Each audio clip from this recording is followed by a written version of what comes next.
บายดีมื้อนี้ก็จะมาแต้มเสื้อที่ซ่องข้างเสื้อไหมที่ซ่องข้างบ่คือกันขอซ่องข้างบ่คือกันส่งนี้เด้อผ้าไหมลาก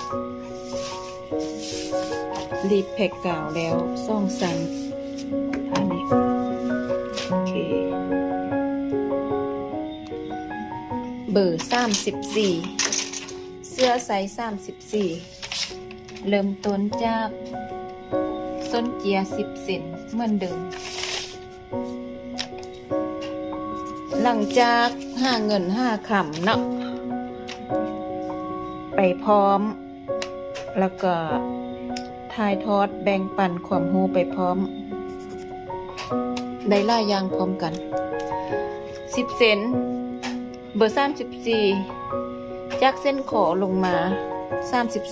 34เส้นเอกผู้หนุ่มต่ำเขาจะเอา18แต่ผู้นี้เป็นผู้สาวเขาจะเอา17แบ่งครึ่งกันเลย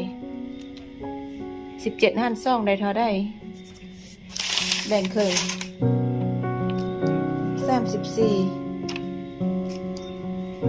17ผู้สาวเอาแบ่งครึ่งเลยเด้อตัวนี้ก็แบ่งครึ่งของอันนี้กับอันนี้เอาผู้นี้เพิ่นมักแอวบ่สูงบ่ต่ำหลายส้นตีนเสื้อหั่นจะเอา10 เซนให้เพิ่นจากเส้นแอวลงมา10 เซนขีด1 เส้น5 กันขีดจนสุดเจีย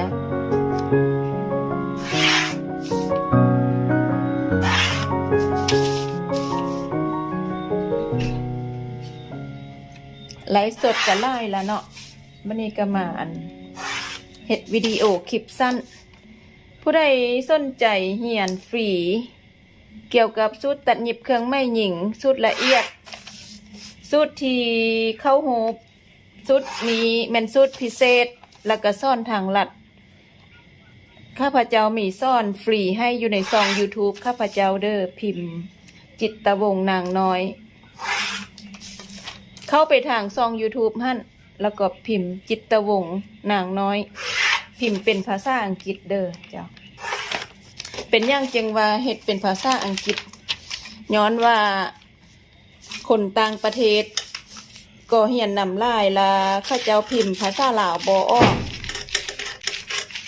ข้าเจ้าพิมพ์ภาษาลาวบ่ออกก็เลยว่าได้เฮ็ดเป็นภาษาอังกฤษแล้วซองค่ายเครื่องกับซองซ่อนฟรีอยู่ทาง Facebook Page นั่นละแม่นNNC New Fashion แล้วก็จากเส้นนี้สุดเจียมาโอ้บ่แม่นละได้เอามาไปลงใส่เสื้อธรรมดาละได้เขาจะแบ่งครึ่งข้องอันเจียถ้าเขาจะเอาโบยากพับเจียเลยพับครึ่งเลยโอเคเลยนี่ได้ละเส้นกลางเห็นบ่ทางลัดนะทางลัดแท้ทางลัดว่าเลยได้นี่เห็นบ่ลัดบ่ลัดก็ซ้ำนี่แหละด้านหน้าเด้อเจ้าด้านหน้ามาตั้งเลย65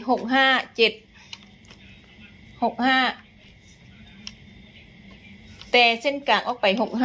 65ขึ้นถึง7คิดไว้3 ครึ่งคิดไว้อันนี้ก็ออกมา65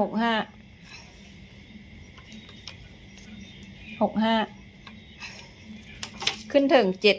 7โอ้65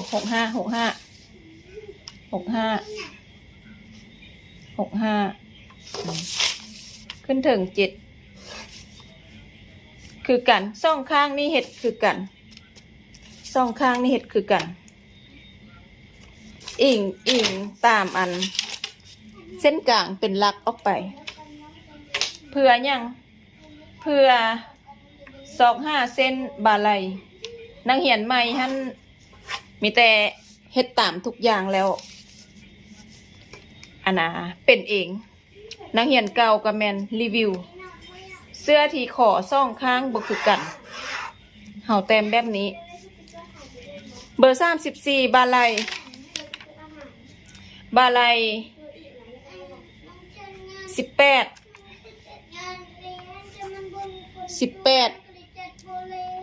เอาเข้า1 เซนแค่นยก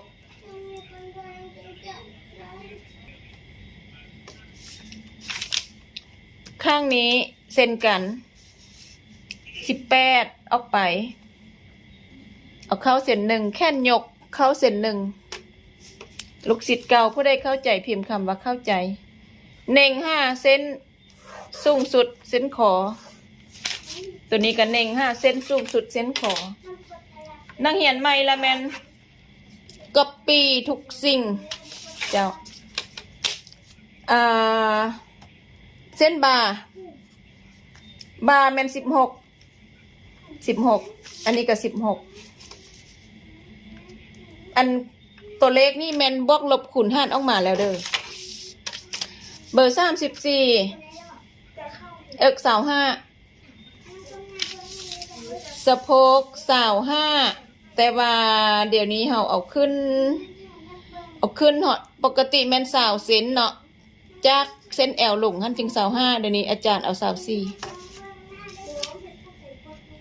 เอาสะโพก24เพราะว่าตีนเสื้อนี้สูงกว่าตัวมาตรฐานแล้วเอาขึ้น2 เซนจากเส้นเอกขึ้นไป2 เซนนี่เดินนักเรียน2 เซน25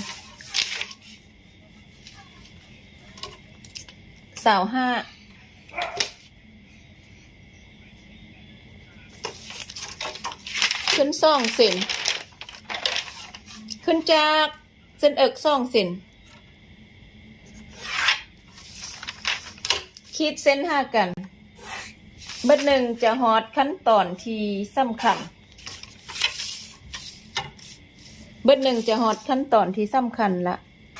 แป้งคอมัน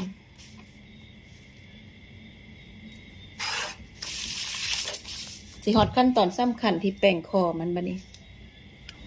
ดีเนาะคือโหมดนี้เนี่ยเนาะคอจะแมนเบื้องนี้เนาะเบื้องนี้จะเสลี่ยงมาจังสิเบื้องนี้กะกวางกว่าเสลี่ยงมาจังสิเขาก็ได้เฮ็ดตามนี้เลยเขาก็มากะเอาเองบ่ได้ตายตัวเด้อตัวอย่างว่าคิดขอให้นักเรียนก่อนคิดขอให้นักเรียนเบิ่งก่อนตอนนี้แหละตอนสำคัญมาตรฐาน9 เซนเด้อเขาตั้งที่9 เซนก่อนมาตรฐานอันนี้เอาแบบที่ชัดเจนแน่นอนเลยได้9 เซนแล้วตรงนี้นี่นะเนาะเราจะเน้นใส่ว่าเอาบอนอันกีบเอิกมันเลยห่างจากเส้นกลางไป8 เซนอันนี้แม่นอาจารย์กะเองเด้ออาจารย์กะเองเด้อแล้วอาจารย์จะคิดคันนักเรียนที่จังได๋กะเก่งกะเก่งน้องคิดจังซี่มาเลยก็ได้น้องคิดจังซี่มาเลยก็ได้คันนักเรียนกะเก่งตัวนี้เกาเนาะเอาก็เอายับเข้าจากน้อยหนึ่ง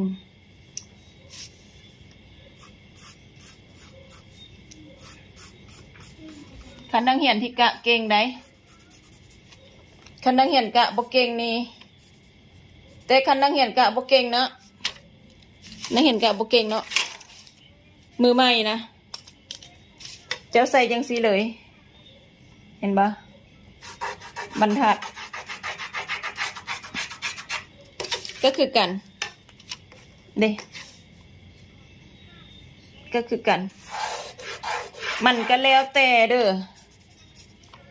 แต่สำหรับอาจารย์และอาจารย์จะเอามือไปก่อนแล้วอาจารย์จะเอาบรรทัดใส่ตึมแบบนี้บางที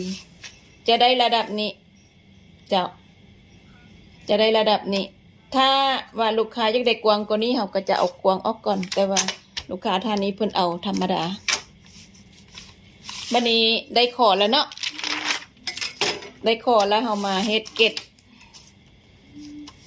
8 เซนตายตัว8 เซนตายตัวนี่ก็8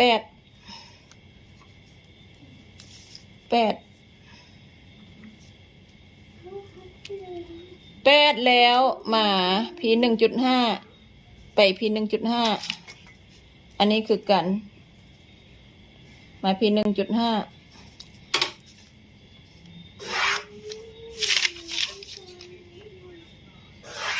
ฮอตตอนนี้นักเรียนฮู้ทางไปแล้วเนาะนักเรียนเก่าสำคัญบอนคอหั่นแหละแล้วก็วิธีแต้มนี่แหละอันนี้1.5ตายตัวบ่อยากลงคลิปซ่อนไล่นะลงคลิปซ่อนไล่ละมีแต่นักเรียนไม่คอมเมนต์ถามเรียนอาจารย์ประกาศลงในคลิปนี้เลยเด้อว่าช่วงนี้อาจารย์บ่สะดวกซ่อนพักตัวจริงเด้อรับซ่อนเต็มในคอร์สออนไลน์ก็สำหรับผู้ที่มีพื้นฐานมาก่อนแล้วมาเปลี่ยนสูตรเด้อเจ้าผู้ใดสนใจเรียนแท้ๆหันรบกวนโทรหาอาจารย์โดยตรงเบอร์โทร55695156เบอร์ WhatsApp เด้อโทรถามรายละเอียดก่อนเจ้าแต่ว่าก่อนจะโทรถามรายละเอียดนี่อาจารย์ก็อยากให้ติดตามคลิปซ่อนก่อนๆให้จุน้องเข้าเรื่องเข้าเหล่ายักเหียนแท้ๆแล้วก็จังยักเหียนแท้ๆแล้วก็จังอันนั้นโทรมาถามข้อมูลรายละเอียดว่าเหียนแบบใดเหียนยั่งเดเวลาเท่าใดราคาเท่าใดแม่นแหละที่พร้อมที่จะเหียนแล้วเราจึงโทรมาโลดแอลนี่เบอร์ซีนี่แอลนี่อยู่ที่18 เซนอันนี้มัน6 ครึ่งแล้วเนาะกระตังแต่นี่มาอีก18อยู่นี่กิวเติบกรณีบนนี้กิวไล่ฮะนะเขาจะเอาอันกินใส่พีเดอร์นักเรียนกินใส่พีครึ่งเซนแล้วเขาจะหลุดนี่ครึ่งเซนตัดออกนี่เห็นบ่บางทีบ่เห็นซัมตี้บ่โอเคจะอยู่ระดับนี้เด้ออันนี้ก็กินไปแป๊บซี่เลยนี่ดัดแปลงได้นักเรียนบ่มีหยังตายตัวขึ้นนำมือเฮ็ดเอาอันนี้ก็คือกันเด้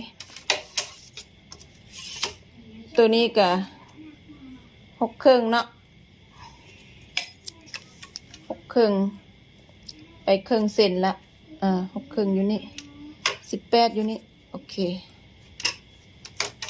ผู้ใดเข้าใจก็พิมพ์คำว่าเข้าใจให้ได้เด้อบ่แน่ได้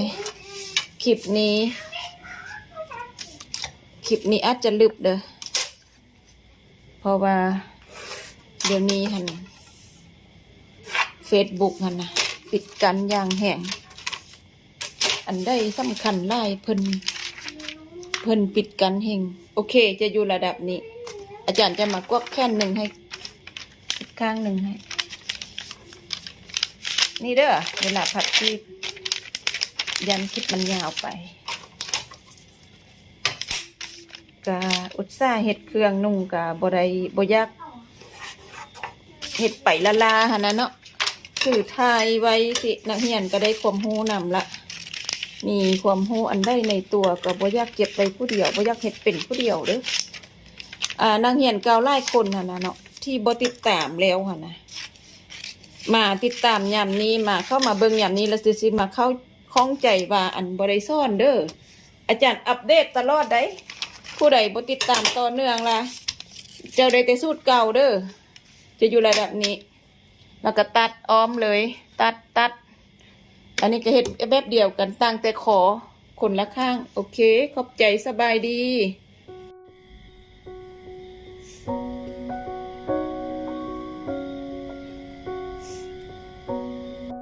สบายดีเด้อลูกค้าสำเร็จเป็นที่เรียบร้อย เสื้อผ้าไหมลาบเจ้าไซส์34เสื้อลูกค้าเด้อเจ้าเสื้อโหมดนี้เนาะจะเป็นโหมดที่ขอซ่องด้านบ่คือกันเจ้ากำลังจะจัดส่งให้เด้อเจ้าไซส์34แม่นฮอบเอิก34นิ้วฮอบแอล26-5-27เจ้างามแท้งามว่าขอบใจหลายๆขอบใจสบายดีท่านได้สนใจสั่งตัดไดเดอร์เจ้ารับประกันคุณภาพในการตัดหยิบแล้วก็รูปส่งเครื่องเข้าขิงแน่นอนความละเอียดรับประกันเลยขอบใจสบายดี